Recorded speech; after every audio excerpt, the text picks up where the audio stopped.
આજ અમે છીએ રાજકોટની અંદર અને અમે પહોંચી ગયા છે મિલન તાવા ઉપર। અહીં અમે ચાપડી ઊંધિયું ટ્રાય કરવા પહોંચ્યા છે, સાથે સાથે એમની આયુર્વેદિક ચટણી। તાવો એટલે કાઠિયાવાડમાં ખવાતું એક ટ્રેડિશનલ ફૂડ છે અને રાજકોટના લોકો તો ઓળખતા જ હશે, પરંતુ આ તાવો ખાવા માટે લોકો દૂર દૂરથી આવતા હોય છે અને આ તાવો ખાવાની મજા એકદમ જોરદાર આવતી હોય છે। જેમ રાજસ્થાન બાજુ દાલ બાટી, મધ્યપ્રદેશ બાજુ દાલ બાફલા, એમ આપણા સૌરાષ્ટ્ર બાજુ ચાપડી ઊંધિયું। અને હા, આ ચાપડી ઊંધિયું તમને બધી જગ્યાએ ખાવા નહીં મળે, આ તમને રાજકોટ અને એની આજુબાજુ ખાવા મળશે।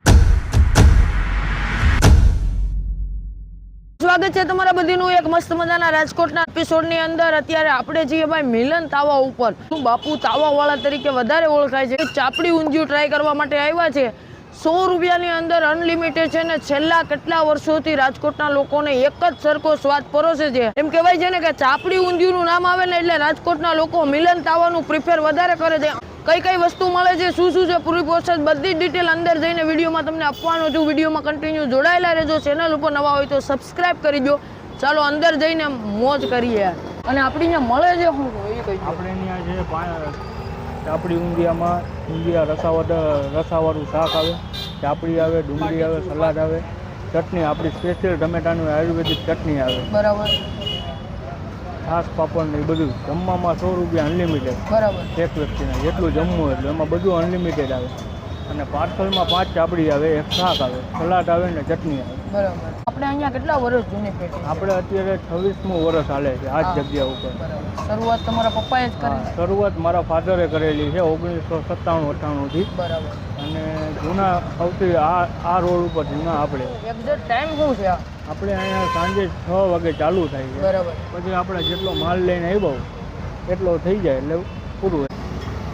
એક્ઝેક્ટ લોકેશન આપણે ભક્તિનગર સર્કલ છે, ભક્તિનગર સર્કલથી સોશિયાળી સર્કલ જાતા મેઘાણી રંગભુવન આવે, મેઘાણી રંગભુવનની એક્ઝેક્ટ સામે મિલન તાવો, બરાબર। ચાપડી ઘઉંના લોટમાંથી બનતી જ વસ્તુ છે। જેમ આપણે રાજસ્થાનની બાટી બને ને એ પ્રકારે હોય, પણ થોડું અલગ। આની અંદર અજમો, જીરું, મોણ નાખીને મસ્ત મજાની તૈયાર કરી અને પછી એને ડીપ ફ્રાય કરવામાં આવતી હોય છે, અને સાથે એની અંદર રવો પણ ઉમેરવામાં આવતો હોય છે। જો કંઈક આ પ્રકારની બાટી તમને જોવા મળે, તમને બતાવવાનો પ્રયાસ કરજો। હજી શરૂઆત જ થઈ છે એમ કહી શકાય। 8 વાગ્યા છે। આ છે ને આ આપણું રસાવાળું છે, આ રસાવાળું ઊંધિયું, ખાલી આ ઊંધિયું છે, આ ઊંધિયું છે, બરાબર। આપણું અને આ આપણો સ્પેશિયલ રસો છે, આપણી સ્પેશિયલ આપણી આ ચટણી છે, આ સ્પેશિયલ ચટણી છે જે આની જે ચટણી આવે ને, બરાબર, સાથે જમવાની, બરાબર, આ ચટણી।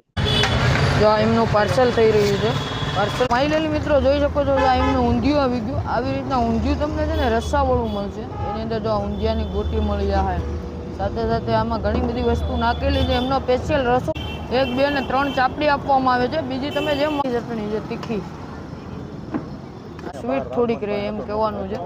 મસ્તીની ચોળી નાખવાનું અને પછી એની માથે આ મસ્ત મજાનો રસો, મસ્ત મજાનું રસાવાળું ઊંધિયું એકદમ બંને ગરમા ગરમ। જો આવી રીતના, ઓહો ફૂલ ગરમ છે।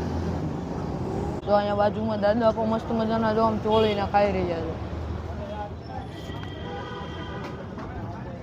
સ્પાઈસી સમજતો તો એટલું સ્પાઈસી નથી, આ ચટણી પણ એટલી સ્પાઈસી નથી જેટલી હું સમજતો હતો। મને એમ હતું થોડું સ્પાઈસી રહે। જે તમને બાજરાનો રોટલો ચોળીને ખાવાની મોજ આવે ને એવી મોજ આવે। એકદમ દેશી વસ્તુ ખાવી હોય ને તો ચાપડી ઊંધિયું બેસ્ટ ઓપ્શન છે બાપુનું। એક વખત આપેલા લોકેશન ઉપર મુલાકાત લેજો, બહુ મોજ આવી। અમે આ ચાપડી ઊંધિયુંની પૂરેપૂરી મોજ લઈએ। અમે મળીએ છીએ રાજકોટના એક નવા મસ્ત મજાના એપિસોડ સાથે। ત્યાં સુધી તમે ચેનલને સબસ્ક્રાઈબ કરતા જાઓ।